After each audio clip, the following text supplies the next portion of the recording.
नमस्कार साथियों, ऑल तैयारी ग्रुप परिवार में आप सभी साथियों का स्वागत करता हूं। तो साथियों, आज हम आदिकाल के महत्वपूर्ण क्वेश्चन को सॉल्व करेंगे जो परीक्षा की दृष्टि से महत्वपूर्ण होंगे। उनको हम प्रतिदिन क्लास में सॉल्व करेंगे। तो हम आज आदिकाल के क्वेश्चन सॉल्व करेंगे और इसी तरह आदिकाल, भक्तिकाल, रीतिकाल, गद्य, उपन्यास और सभी विधाओं के क्वेश्चनों को सॉल्व करते जाएंगे, जिससे कि आपकी तैयारी बेहतर हो सके। और हर क्वेश्चन के विकल्प को देखते जाएंगे, हर विकल्प की व्याख्या की जाएगी ताकि कोई भी विकल्प पूछा जाए तो वो आपका गलत ना हो। तो आज क्वेश्चन है, किस ग्रंथ में राधा कृष्ण के प्रेम का अनूठा वर्णन है।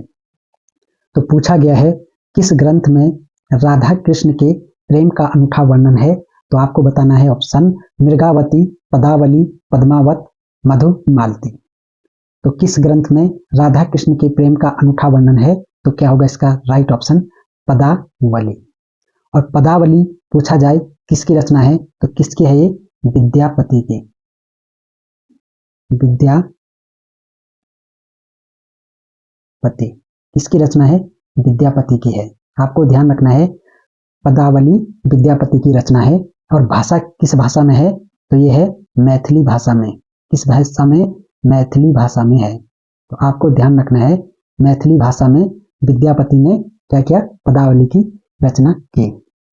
तो इस तरह आपको हर विकल्प को देखते चलना है। और आपको ध्यान रखना है एक चीज कि पदावली को मादकता को नागिन की लहर कहा है।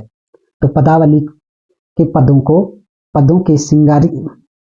पदावली के सिंगारिक पदों की मादकता को नागिन की लहर का है। तो किसने कहा है, तो ये भी आपको ध्यान रखना है। तो ये निराला जी ने कहा है। क्या कहा है कि पदावली के सिंगारिक पदों की मादकता को नागिन की लहर का है। तो वो कहा है निराला जी ने, सूर्यकांत त्रिपाठी निराला ने।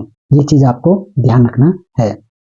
अगला है, अगर पूछा जाए मृगावती किसकी रचना है, तो आपको क्या ध्यान रखना है, मृग कहाँ मिलते हैं, तो वन में। तो क्या याद रखोगे, कुतुवन।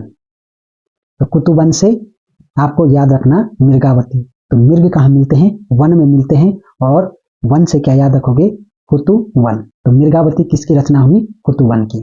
और पद्मावत पूछी जाए तो ये किसकी रचना है, तो किसकी है पद्मावत, जायसी की रचना है। किसकी है, जायसी की ये रचना है। आपको ध्यान रखना है पद्मावत मलिक मोहम्मद जायसी की रचना है। और मधुमालती पूछी जाए तो आपको क्या याद रखना है, ये किसकी है, मधुमालती ये मंझन की रचना है। किसकी रचना है, मंझन की रचना है। तो आपको ध्यान रखना है मृगावती पूछी जाए तो जायसी की रचना है। पदावली विद्यापति की रचना है। किस भाषा में है, मैथिली भाषा में है। और आपको ध्यान रखना है कि पदावली के सिंगारिक पदों को नागिन की लहर कहा, किसने कहा, निराला जी ने, सूर्यकांत त्रिपाठी निराला ने। और पद्मावत पूछी जाए किसकी रचना है, तो ये मधुमालती की रचना है। पद्मावत किसकी रचना है, सॉरी ये पद्मावत जायसी की रचना है। और मधुमालती पूछी जाए किसकी रचना है, तो ये मंझन की रचना है। तो इस तरह से आप एक ही क्वेश्चन में हमने 5 से 6 क्वेश्चन सॉल्व किए। अगर इस तरह से आप क्वेश्चन को सॉल्व करोगे तो आपका कोई भी क्वेश्चन गलत नहीं होगा और आपकी तैयारी बेहतर होगी। तो इसी तरह के क्लास से जुड़ने के लिए चैनल को सब्सक्राइब करें। और अब तक आपने लाइक नहीं किया है, चैनल को लाइक और सब्सक्राइब अवश्य करें ताकि प्रतिदिन आपको इस प्रकार की क्लासें उपलब्ध हो। अगले क्वेश्चन पे चलते हैं। संदेश राशक कौन सा क्वेश्चन है, आपको पता है कि संदेश राशक सबको पता है कि किसकी रचना है, लिखने के लिए। तो क्वेश्चन है संदेश राशक किसके लेखक हैं। तो क्वेश्चन क्या है, संदेश राशक के लेखक हैं। ये आप सभी को पता होगा इसके लेखक कौन है, नरपति नाल, अब्दुल रहमान, चंद बरदाई, याग्निक। आपको पहले चारों विकल्पों को पढ़ना है और फिर जाके ऑप्शन लगाना है। तो संदेश राशक किसकी रचना है, तो अब्दुल रहमान की रचना है। तो पहला क्वेश्चन हमारा सॉल्व हुआ कि संदेश राशक किसकी रचना है, अब्दुल रहमान की रचना है। और इसमें हमने बारीकी से तथ्य की खोज करनी है ताकि अब्दुल रहमान से कोई भी क्वेश्चन पूछा जाए तो आपको ध्यान होना चाहिए। तो आपने बता दिया संदेश राशक किसकी रचना है? अब्दुल रहमान की रचना है। और आपको क्या ध्यान रखना है कि अब्दुल रहमान द्वारा लिखित संदेश शासक क्या है? पहला, ध्यान रखना है, पहला धर्मेतर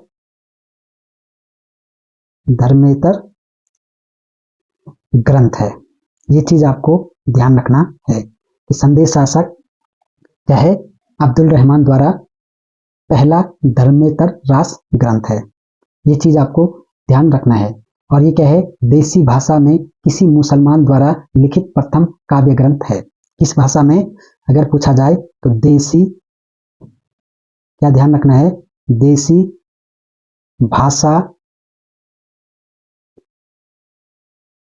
देसी भाषा में लिखा किसी मुसलमान द्वारा प्रथम काव्य ग्रंथ है। ये चीज आपको ध्यान रखना है।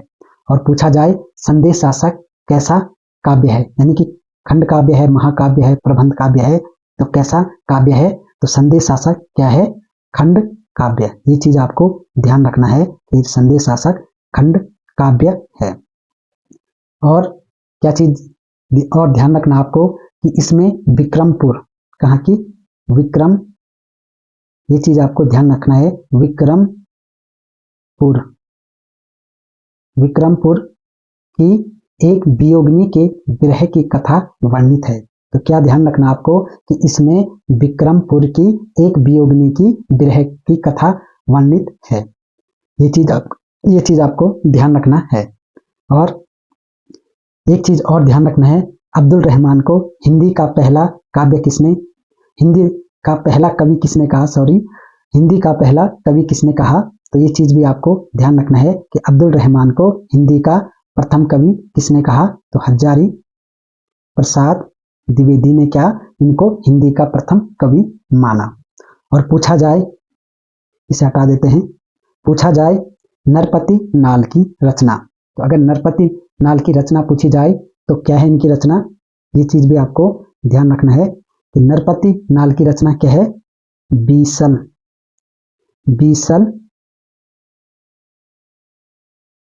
बीसल देव रासो। तो साथियों, आपको क्लास से बने रहना है।